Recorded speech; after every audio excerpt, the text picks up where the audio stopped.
tô gravando isso aqui, pegando seu direito de imagem, tá mascarado, não precisa. Autorizado aí o direito de imagem. Autorizado. Bom, Plínio, o que eu queria, sem filtro, né? A gente não conversou nada, justamente para bater um papo nesse sentido. Onde você atendeu uma paciente fumante ativa, como é que foi?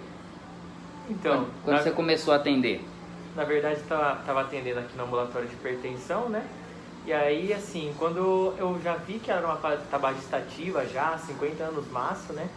E aí, primeira abordagem dela, assim, como fator de risco, eu tentei falar com ela para ver se ela queria parar de fumar ou não. Aí a primeira... Ela veio no ambulatório de hipertensão. De hipertensão, e é uma isso. fumante ativa. E é uma tabagista ativa, isso. Já 60 anos máximo. E aí, assim, eu abordei ela, perguntei se ela queria parar de fumar, só que sem muita pretensão, na verdade, quando eu perguntei, né? E aí ela já respondeu inicialmente que não queria, porque ela tinha prazer em fumar, que tirava ansiedade e que ela não pretendia parar de fumar. Aí eu até expliquei dos danos que podia causar o tabagismo, mas assim, ela não deu muita atenção e eu continuei a consulta normalmente, né? Daí vendo os outros fatores de risco, ajustando o antihipertensivo. Aí quando eu fui passar o caso pro senhor, né? Aí o senhor perguntou pra mim, perguntou sobre o tabagismo, se ela quer parar de fumar, daí eu falei que sim. Aí você falou, perguntou mesmo? Falei que sim, né? Aí aí o senhor entrou na consulta para conversar com ela e assim, daí foi uma outra abordagem, de outra forma que eu não tinha abordado inicialmente, né? O que foi diferente, Plínio?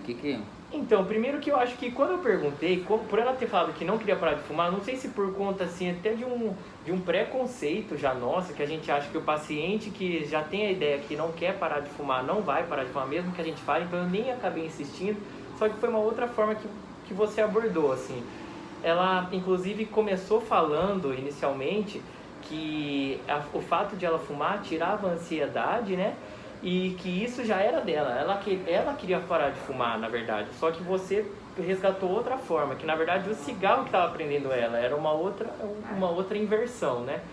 E daí, a partir desse momento que começou a falar não só dos efeitos deletérios do cigarro, mas da dependência, o que isso trazia na convivência social dela, o que isso fazia com que ela ficasse mais ansiosa, e principalmente o que eu acho que mais pegou foi quando você falou que ela não se reconhecia sem o cigarro, que ela não conhecia a personalidade dela sem o cigarro, né? Porque desde os 19 anos ela já era tabagista.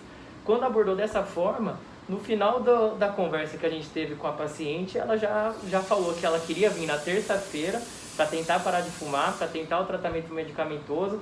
E assim, e ela já tentou outras vezes parar de fumar e ela parou no primeiro dia. E agora ela já engatou e já falou que terça-feira ela queria tentar parar de fumar. E o que eu achei diferente foi que eu já estava decidido que não tinha nem como tentar e no final da consulta ela já estava decidida que queria parar de fumar. Isso é muito comum, Plínio, que fica aqui, e isso eu sempre falo, né? Então, que às vezes a gente precisa ativar o fumante. Então, isso tem um jeito, né? E isso com a prática. Então, aqui só pra gente fazer um bate-bola rapidinho, que você entende que às vezes quando o paciente veio por outro motivo e a gente conseguiu ativar ela para parar de fumar. Sim. Inclusive dando já uma ponte para que ela volte na terça-feira, e eu te chamei para a gente conversar aqui porque eu quero dar continuidade, né?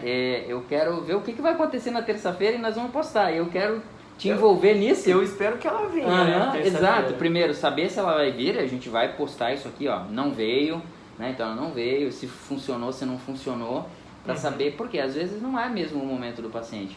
Mas você percebe que aquilo que a abordagem que foi feita, mesmo ela falando que, eu já fui, lembra que ela falou? Eu já fui num outro serviço, assisti lá a palestra, o que ela falou? Você lembra? Ela falou que assistiu a palestra e que a única coisa que falaram era dos efeitos deletérios, que ela ia ter AVC, que ela ia ficar acamada, que ela ia infartar, que ela já estava assim, de saco cheio, na verdade, dessa parte e não queria mais ouvir o médico falando disso.